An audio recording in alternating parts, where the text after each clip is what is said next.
hari Sabat tidak menyelamatkan. Jadi sudah titik ini khutbah bahwa hari Sabat tidak menyelamatkan. Jemaat yang dikasihi Tuhan, sering kita lihat di sepak bola itu ada VAR. Apa itu VAR? Ada yang tahu VAR pemain bola? Ya? Apa itu VAR, Pio? Pemain sepak bola? Menonton baba. Ya? Hah? Apa? VAR.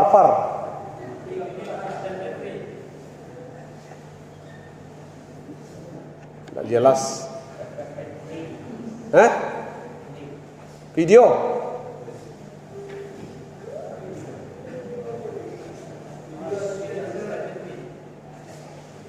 Ya, taruhlah begitu video. VAR sebenarnya itu adalah asisten wasit. Jadi dia adalah asisten wasit. Memang kita sebut kemudian itu video. Tetapi sebenarnya dia adalah wasit kedua sesudah wasit satu itu. Itu VAR. VAR itu dibuat untuk sepak bola atau sepak bola itu dibuat untuk VAR? HP itu dibuat untuk pulsa atau pulsa dibuat untuk HP? Mungkin ini lebih cepat. Ya? Pulsa dibuat untuk HP. Bukan HP dibuat untuk pulsa. Itu berarti bahwa lebih duluan HP dibuat baru pulsanya. VAR juga begitu. Dia itu hanyalah asisten wasit.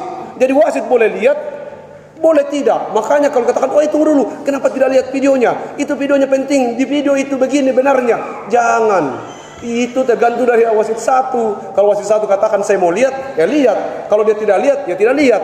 Karena dia hanyalah asisten. Begitu juga dengan hakim garis dan teman-teman yang lainnya. Intinya adalah VAR itu dibuat untuk sepak bola, bukan sepak bola untuk VAR.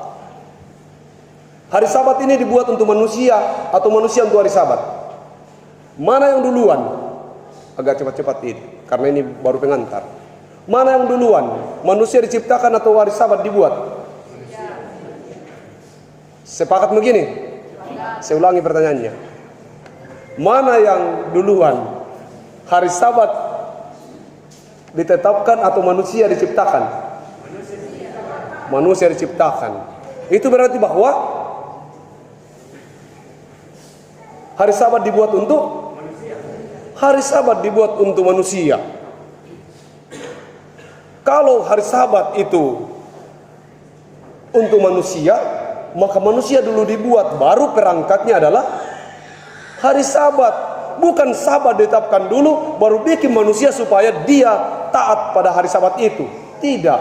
Karena manusia sudah ada, maka dibuatlah Sabat itu sebagai perangkatnya. Karena sepak bola sudah ada, maka dibuatlah VAR itu agar VAR itu mengawasi jalannya sepak bola secara baik. Karena HP sudah ada, maka dibuatlah pulsa supaya HP ini bisa ada sarana komunikasi di dalamnya. Itu. Karena ini beda. Karena belum ada kaum bapa, dibuat pedoman pelayanan kaum bapa. Nanti ada pedoman pelayanan kaum bapa, baru ada kaum bapa. Berhati-hatilah di ulang tahun kaum bapa yang ke-6 ini, jangan sampai kita menjadikan pedoman pelayanan sebagai Sabat. Sabat ini menjadi persoalan yang terus-menerus hampir tidak pernah selesai dalam perjalanan kehidupan orang percaya. Apakah kemudian kita sepakat bahwa Sabat itu Sabtu? Ya benar, Sabat itu Sabtu. Tapi kenapa kemudian kita orang Kristen lalu kemudian menjadikan Minggu itu adalah hari perhentian? Jadi Sabat itu dibuat untuk berhenti. Regulasi agar manusia bisa menikmati perjumpaan dengan Tuhan. Itulah Sabat ditetapkan. Kemudian kita bergeser ke hari Minggu. Kenapa? Karena kita sebut bahwa kira-kira bahasa sekolah Minggu ini, Senin, Selasa, Rabu, Kamis, Jumat, Sabtu. Toh, kemudian Minggu. Itu belum sempurna kalau belum peristiwa kebangkitannya. Jadi 7 hari itu dilengkapi dengan sebuah peristiwa, yaitu kebangkitannya. Sehingga kita menyembah atau menghentikan seluruh aktivitas kita di hari Minggu. Kenapa? Karena kita sebut bahwa momen itulah menjadi momen penyempurnaan semua karya Allah. Itulah kemudian kita hari Minggu kita kemudian memberhentikan diri untuk melakukan beberapa aktivitas agar bisa dengan sungguh-sungguh menikmati perjumpaan dengan Allah. Bacaan kita ini bercerita banyak hal. Pertama, di tengah-tengah masalah yang sudah terjadi, ada kelompok orang yang menabur perselisihan. Ada proses pembaharuan yang sedang dilakukan oleh Yesus, yaitu bolehlah, kenapa tidak boleh melakukan hal yang baik pada hari Sabat. Tetapi ada kelompok orang yang melihat itu dengan cara dan kacamata yang berbeda. Dia masuk menabur perselisihan. Kerjanya, masa murid-muridmu begitu? Nak kasih adu. Masa murid-muridmu begitu? Dia melanggar itu. Dari dulu kita menghormati ini Sabat. Ada banyak dalam kehidupan kita. PKB, ibu-ibu kerjanya begitu. Menabur perselisihan. Sebenarnya tidak ada masalah, tapi yang betul lantangnya. Itu iya, memang betul. Itu cenderung begitu. Itu namanya menabur perselisihan. Mereka melaporkan murid-murid Yesus kepada Yesus tentang persoalan Sabat itu. Muridmu memetik gandum. Karena cintanya Yesus kepada murid-muridnya, dia tidak katakan, oh iya memang salah murid-muridku. Dia membelanya karena memang benar. Lalu kemudian dia membuktikan pembelaan itu tidak sebatas menceritakan bagaimana peristiwa pada masa Daud melakukan proses makan persembahan dengan pengikutnya, tapi dia melakukan sendiri pada hari Sabat. Ini orang mau disembuhkan atau tidak? Kita mau berbuat baik atau berbuat jahat pada hari Sabat? Tapi apa yang orang-orang jahat itu bikin? Orang itu tidak mau menjawab. Mereka tidak mau menjawab, karena kalau mereka jawab pasti akan mendukung keputusan yang Yesus ambil. Maka mereka diam. Yesus marah. Kira-kira kalau digambarkan kemarahan Yesus waktu itu, kalau pertanyaannya seperti ini, bisakah saya sembuhkan ini? Karena ini hari Sabat, tapi kasihan ini orang, bisakah aku sembuhkan? Semua orang diam, tidak mau jawab. Karena pasti jawabannya adalah bisa. Berbuat baik pada hari Sabat boleh, sekalipun itu pekerjaan. Makanya ada orang yang berkata begini, kan Pak Pendeta bekerja pada hari Sabat. Hari Minggu Pak Pendeta tidak istirahat. Justru hari Minggu Pak Pendeta bekerja. Boleh bekerja pada hari Minggu untuk pekerjaan-pekerjaan yang menjadi berkat. Boleh. Kenapa tidak? Mari kita kerjakan pekerjaan-pekerjaan mendatangkan. Bagi kita Sabat bukan lagi Saturday, Sunday, Monday dan seterusnya, bukan. Sabat adalah seluruh hari. Itu yang kemudian disebut Sabat secara baru. Menyembah Tuhan bagi kita bukan hari Minggu saja atau hari Sabat saja, tapi kita sudah memahaminya secara baru bahwa Senin, Selasa, Rabu, Kamis, Jumat, Sabtu, Minggu harinya Tuhan. Sehingga dari Senin sampai Senin, dari Minggu sampai Minggu, seluruhnya adalah Sabat bagi kita. Semua hari itu adalah hari di mana satu pekerjaan yang harus dilakukan, apapun bentuknya, yaitu perbuatan baik. Kalau satu hari kita sedang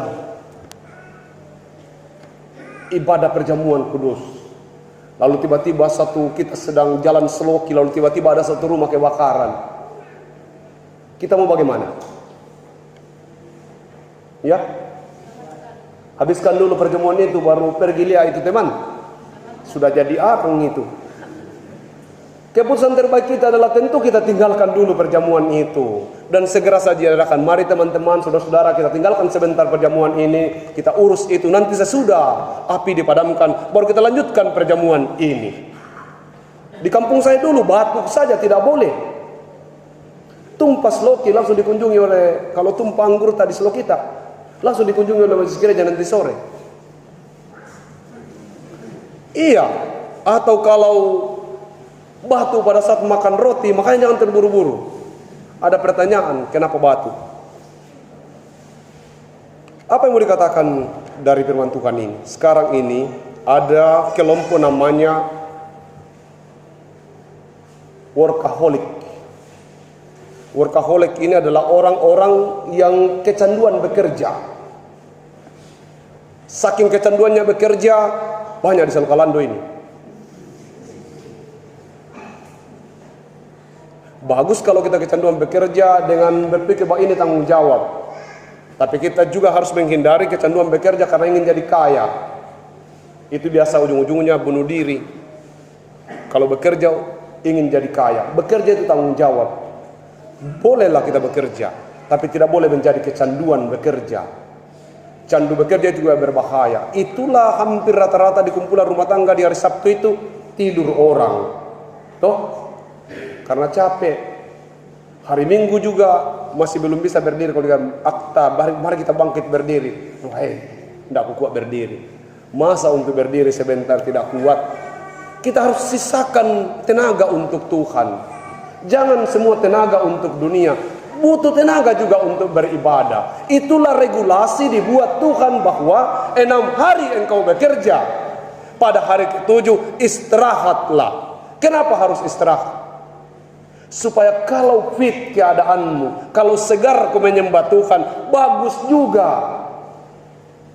Tapi kalau dalam keadaan yang capek, lelah, pasti engkau akan merasa bahwa Tuhan jauh, tidak nikmat itu peribadahan.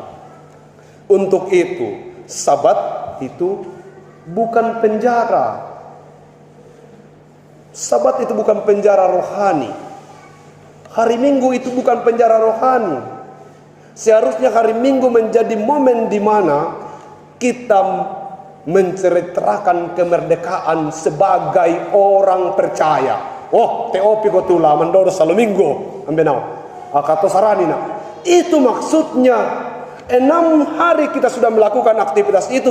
Buktikan bahwa Sabat bukan penjara bagimu. Engkau yang mengatakan aku orang merdeka sehingga aku akan mengerjakan peribadahan pada hari ini full day, full 1 hari. Kenapa tidak bisa full 1 hari? Anda dibayar 100.000 untuk menghabiskan dari jam 7 sampai jam 5 sore. Bagaimana Anda tidak menghargai kemurahan Tuhan lalu berkata hari ini full persiapan untuk ibadah? Kalau ada hal lain yang harus kerjakan, itu bagian dari rasa syukur dan upaya untuk menjadi berkat. Tapi kita gelisah di gereja, menganggap ibadah bukan lagi ibadah kalau lewat jam 9 dimulai. Menganggap ibadah bukan lagi ibadah kalau ada 1 jam atau mau 2 jam itu sebuah ibadah.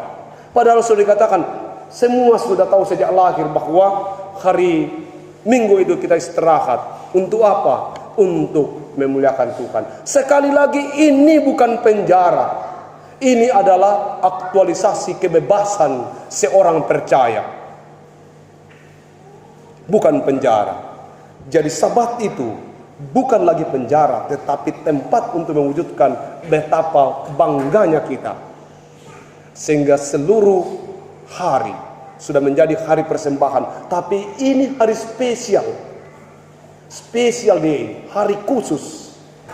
Memang setiap hari saya sudah menjadikannya Sabat dalam aktivitas saya, yaitu berbuat baik dan saling memberkati. Tetapi hari ini khusus, di mana tubuh ini butuh istirahat, di mana secara pribadi seluruhnya tenaga pikiran semuanya terfokus pada satu tujuan, yaitu menyembah Tuhan. Menyembah Tuhan itu pakai tubuh juga. Pakai tubuh juga. Sehingga kalau tubuh terlalu lelah, sulit juga beribadah. Makanya kalau sakit gigi, susah beribadah. Untuk itu jaga kesehatan. Jangan kemudian tidak nikmat beribadah karena sengaja makan permen sudah tahu giginya sakit. Menyiapkan ruang bagi Allah. Itu maksudnya. Ruang bagi Allah. Yaitu untuk memuliakan Tuhan. Mari jemaat yang dikasihi Tuhan, kita memahami sekarang bahwa bagi kita Sabat tidak menyelamatkan. Seluruh hari adalah sabat. Tapi kenapa di suatu hari, yaitu hari Minggu khususnya bagi kita mempersiapkan secara full tenaga kita untuk menyembahnya. Karena dia mau, kalau dalam bahasa Toraja dikatakan, ponno penangku lama gereja. Karena ada yang tidak penuh. Toh, begini-gini saja hatinya mau pergi gereja. Itu yang Tuhan mau. Khususkan hari ini untuk menyembahnya. Supaya dengan begitu benar-benar rasa nikmat dalam perjumpaanmu dengan Tuhan itu spesial. Hari yang spesial. Sabat baru adalah hari spesial untuk kita. Di mana menjadi kesempatan, di mana menjadi waktu untuk menceritakan rasa syukur kita kepada Tuhan. Sekalipun setiap hari adalah sabat, di mana kita juga sedang menceritakan kemurahan dan kebaikan Tuhan, di mana kita melakukan hal-hal baik untuk saling memberkati, saling menolong dalam perjalanan hidup sebagai orang percaya. Tetapi hari sabat full menjadi hari spesial, di mana totalitas seluruhnya. Toh, dana mengallo resa alimanta sang piak, membaca Alkitab sang piak. Toh, kaki kita sebentar mapel, mu sorong-sorong sapu. Sehingga dengan begitu bagaimana kira-kira? Itu yang Tuhan mau. Tinggalkan dulu pandodosan, tinggalkan yang lain, lalu kena fokus pada peristiwa ini. Satu hari ini saja. Maka percayalah, kalau Anda mengkhususkan waktu Anda untuk berjumpa dengan Tuhan secara spesial, maka Tuhan juga spesial akan menjumpaimu. Kita mungkin sering berkata terakhir, aku rindu berjumpa dengan Tuhan. Kerinduan ini sangat tinggi, ingin sekali berjumpa dengan Tuhan. Saudara, ingat satu hal ini. Kalau kita rindu untuk berjumpa dengan Tuhan, Tuhan jauh lebih rindu. Yaitu mali'ita kita tak panggana dibanding dengan mali'ina dewata lasita mungkin. Kerinduan Tuhan itu jauh lebih tinggi dibanding kerinduan kita. Tuhan sangat rindu sekali. Kalau ada 100 lebih persen, maka Tuhan 100 lebih persen dibanding dengan keinginan kita untuk datang kepadanya.